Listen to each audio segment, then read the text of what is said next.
नारद जी के दिव्य उपदेश से दक्ष के पुत्र 10,000 पुत्र भगवत रास्ते पर चल पड़े।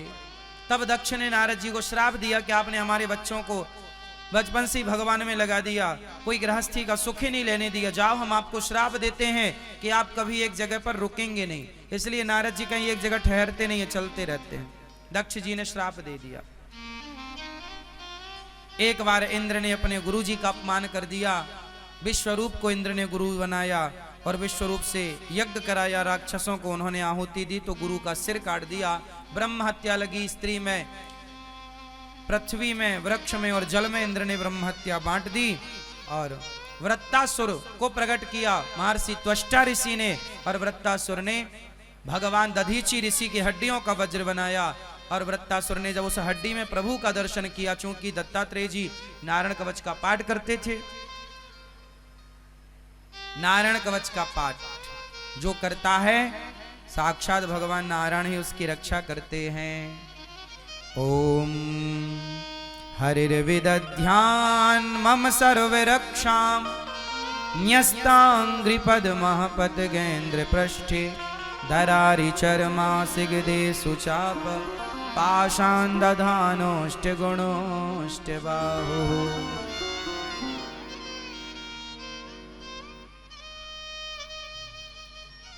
नारायण कवच का जब उपदेश किया गया, इंद्र बलवान हुए और नारायण कवच की शक्तियों से दधीचि ऋषि की हड्डियों का वज्र बना। उस वज्र में उन्होंने नारायण का दर्शन किया वृत्तासुर ने। और वृत्तासुर ने स्तुति की, अहम हरे तव पादैके मूल दासानुदासो भवितास्मि भूया मनः स्मरेता सुपतेर्गुणांस्ते गृणीत्वा कर्म करोतु कायः।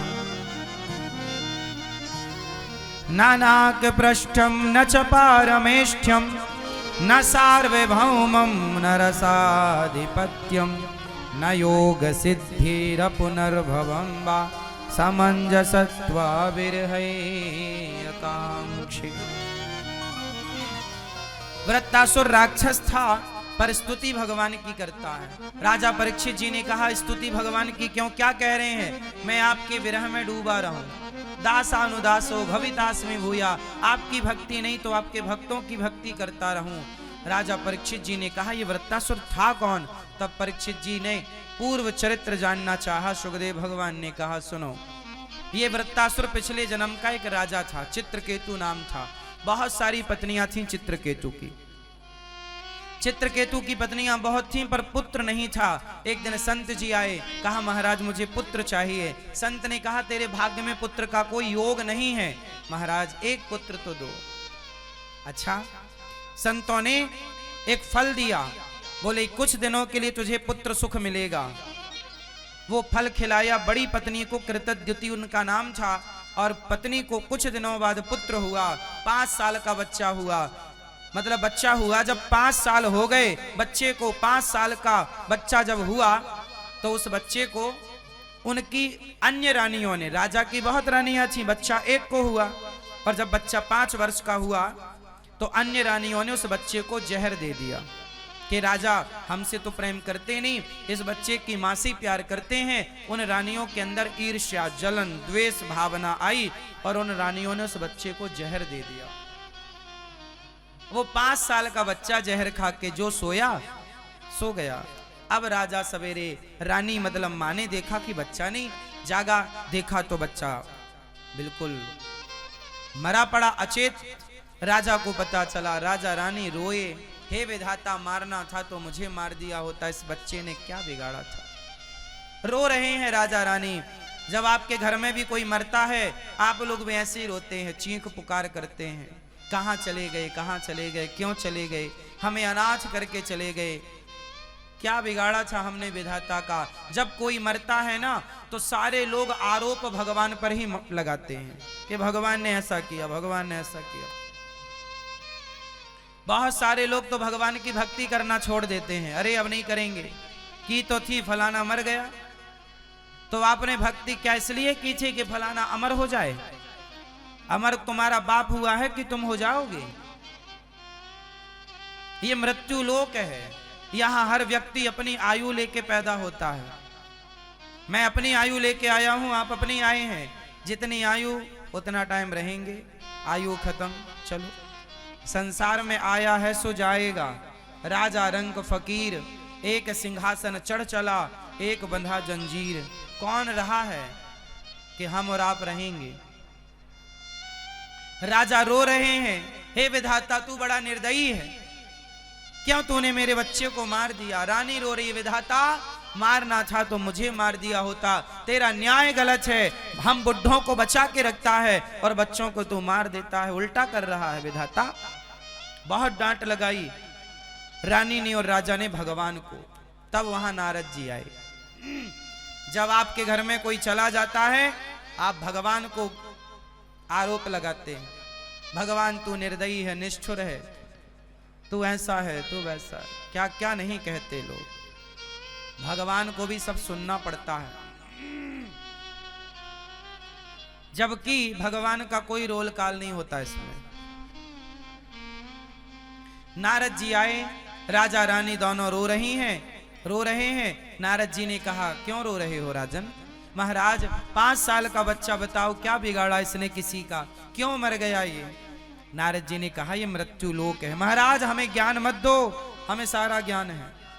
तो फिर रो क्यों रहे हो? नहीं, हमें पुत्र चाहिए, आप हमारे पुत्र को जीवन दान दो।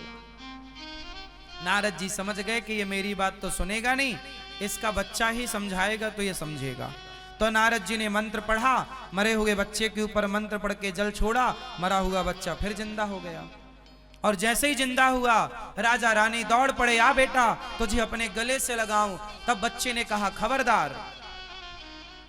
पहले ये बताओ आप कौन हो? राजा बोला, मुझे नहीं जानता, मैं तेरा पिता। उस बच्चे ने कहा, सुनो, इस संसार में मेरा करोड़ों बार जन्म हो चुका है, इस संसार में मेरा करोड़ों बार मैं जन्म ले चुका हूं। पुनरपि जननम पुनरपि मरणम पुनरपि जननी जठरे शयनम, करोड़ों बार। अब बताओ कि किस जन्म के पिता आप हो? भाई जब करोड़ों बार मेरा जन्म हुआ तो करोड़ों बाप होंगे, क्योंकि हर योनि में अलग पिता अलग माता मिलती है ना।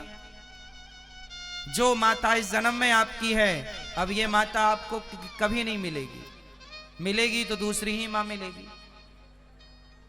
पता नहीं कहां कौन सा बाप होगा, कौन सी मां होगी। तो करोड़ों जन्म मेरे हुए, करोड़ों माँ बाप बने, बताओ आप कौन से वाले माँ बाप हो? उस बच्चे के माँ बाप के पास इसका कोई उत्तर नहीं था। अरे बेटा हम अभी तुम्हारे पिता हैं, अभी। उस बच्चे ने कहा, पिताजी आप अज्ञान में जी रहे हैं, मैं तो आपके पास केवल कुछ हिसाब चुकाने आया था, आपसे मेरा कोई पिछला लेन देन था, तो मैंने बेटा बन के आपका लेन देन चुकाया। पिता ने कहा, लेन देन कौन सा? तब कहा, पिताजी पिछले जन्म में आप राजा थे और मैं भिखारी था, मैं आपके घर भीख मांगने आया था, तो आपने मुझे गेहूं का आटा, साथ में गाय का गोबर सूखा हुआ, ओपले कंडे आपने मुझे दिए। शाम का वक्त था, मैं एक नदी के किनारे गया और आपके दिए सूखे गोबर में, ओपलों में आग लगाई, ध्यान नहीं दिया। जो आपने मुझे ओपले दिए ना, गाय का सूखा गोबर, उसमें बहुत सारी चींटियां थीं। अक्सर गाय के गोबर, सूखे गोबर में चींटियां इत्यादि हो ही जाती हैं, चींटियां थीं। इसलिए घर में लकड़ी कंडे का प्रयोग जब पहले होता था, तो लकड़ी कंडे को पहले देखा जाता था कि इसमें कोई जीव जंतु तो नहीं है, ये देखना चाहिए। यदि आपने देखा नहीं, लगा दिया और वो जल गए तो अपराध था। इसलिए लकड़ी कंडी को 3-4 बार पटकना चाहिए, ताकि उसके अंदर का जीव कोई हो तो निकल जाए। तो यही विधान यज्ञ में है। यज्ञ में जो लकड़ियां डाली जाती हैं, आप लोग भी सत्यनारायण भगवान की कथा कराते हो, तो जो लकड़ियां डाली जाती हैं उन लकड़ियों को चेक करना चाहिए तोड़कर, कोई जीव जंतु तो नहीं है। उस राजा ने गोबर का सूखा गोबर दिया, चींटियां थी, बच्चे ने कहा मैंने ध्यान नहीं दिया, आग लगा दी, सारी चींटियां जल गईं। और आपके आटे की 5 रोटियां बनाई मैंने, तो 5 वर्ष तक मुझे आपका 5 रोटियां खाई, तो 5 वर्ष तक मुझे आपका बेटा बनकर 5 रोटियों का हिसाब चुकाना पड़ा। और मैंने उन चींटियों को जला के मारा, तो वो चींटियां आपके घर से मिली थीं, तो वो चींटियां आपकी इस जन्म में पत्नियां बनकर आई हैं। और मैंने आग में जला के मारा था, तो उन्होंने मुझे जहर दे करके मार दिया, विष दे करके मार दिया। वो तो मैंने 5 रोटियों का भोग भगवान को लगा दिया, तो भोग लगा के खाने से एक जन्म में ही सबका हिसाब चुक गया, वरना मुझे करोड़ों जन्म लेने पड़ते। राजा अवाक रह गए। वो बेटा क्यों आया था? पिता का पिछले जन्म का कोई ऋण चुकाने। बात समझ में आई?